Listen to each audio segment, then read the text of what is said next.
और चलिए अब आगे बढ़ रहे खबरों में। माघ मेले के दौरान विवादों में रहे ज्योतिष पीठ के शंकराचार्य स्वामी अविमुक्तेश्वरानंद सरस्वती को प्रयागराज पॉक्सो कोर्ट से बड़ा झटका लगा है। कोर्ट ने स्वामी अविमुक्तेश्वरानंद के खिलाफ बाल यौन शोषण की अर्जी को मंजूर करते हुए एफआईआर दर्ज करने का आदेश दिया।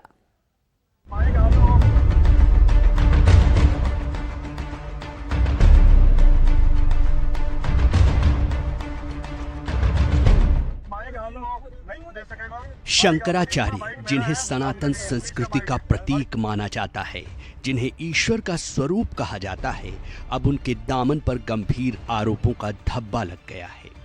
बाल यौन शोषण के आरोपों में घिरे ज्योतिष पीठ के शंकराचार्य स्वामी अविमुक्तेश्वरानंद सरस्वती पर केस दर्ज हो गया है। कथित बाल यौन शोषण मामले में शंकराचार्य स्वामी अविमुक्तेश्वरानंद सरस्वती के खिलाफ प्रयागराज की एडीजे रेप एवं पॉक्सो स्पेशल कोर्ट ने एफआईआर दर्ज करने का आदेश दिया है, जिसके बाद झूंसी थाने में मामला दर्ज किया गया। अब आश्चर्य इस बात का है कि जो सनातन संस्कृति के स्तंभ और भगवान कहे जाते हैं, हम आप सब जानते हैं ना कि भगवान शंकराचार्य का संबोधन होता है। भगवान अगर स्वयं संस्कृति को कुचलने के लिए उतर आए तो फिर क्या कहते हैं, सनातन संस्कृति की क्या दुर्दशा हो सकती है।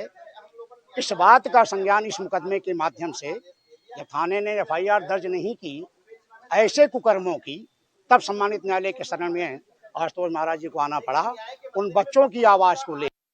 कथित पीड़ित बच्चों को न्याय दिलाने का बीड़ा उठाया है शाकंभरी पीठाधीश्वर आशुतोष ब्रह्मचारी महाराज ने, जिन्होंने कोर्ट में अर्जी दाखिल की थी, जिसका संज्ञान लेते हुए एडीजे पॉक्सो स्पेशल कोर्ट ने स्वामी अविमुक्तेश्वरानंद और उनके शिष्य मुकुंदानंद गिरी के खिलाफ एफआईआर दर्ज करने का आदेश दिया। ये मामला उन पर नाबालिग बच्चों से यौन शोषण के आरोपों को लेकर है।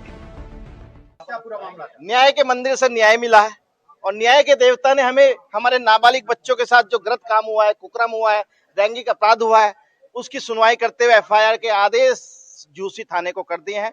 अब हमें न्याय मिलेगा और हमें पूरा उम्मीद हो गई है कि अब वह दिन दूर नहीं जब ऐसे कुकर्मी सनातन के नाम पर चोला ओढ़ने वाले ढोंगी लोग जो फर्जी शंकराचार्य अपने आप को लिखते हैं, मैं आज खुली चेतावनी देना चाहता हूँ। अखिलेश जी, आप बहुत चिल्ला रहे थे, चलिए मेरे साथ विद्या मठ पैदल यात्रा हम लोग आज से कर रहे हैं और पंचम तर पे डिप्टी सीएम साहब आपको भी कह रहा हूँ, मेरे साथ चलिए। वहां पर जो स्विमिंग पूल दिखाऊंगा, वह कमरा दिखाऊंगा जिसमें ये ऐसे करते हैं, वहां सखियां रखते हैं, वहां बच्चों का कुकर्म करते हैं। सारे एविडेंस वहां पे हमारे बच्चों ने छुपा के रख रखे हैं, उसको विवेचना पुलिस के द्वारा लिखा। स्वामी अविमुक्तेश्वरानंद पर आरोप बेहद गंभीर हैं। आरोप लगाने वाले शाकंभरी पीठाधीश्वर आशुतोष ब्रह्मचारी महाराज ने अदालत में सबूतों की सीडी भी सौंपी है। आरोप लगाने वाले दोनों नाबालिगों के बयान भी कोर्ट में वीडियोग्राफी के माध्यम से दर्ज किए गए।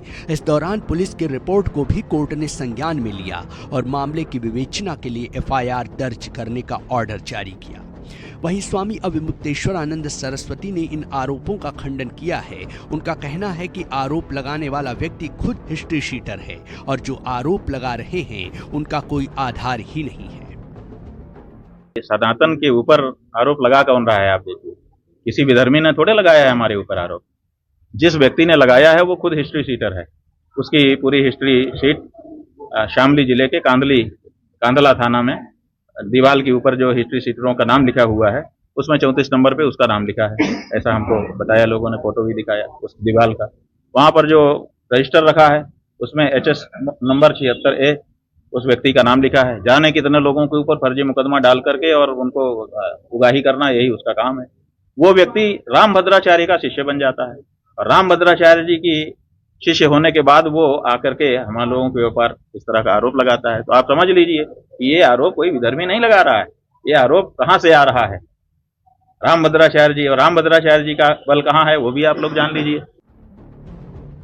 शंकराचार्य स्वामी अविमुक्तेश्वरानंद सरस्वती मुकदमे को फर्जी बता रहे हैं। उनका कहना है कि जांच होगी तो सच सामने आएगा।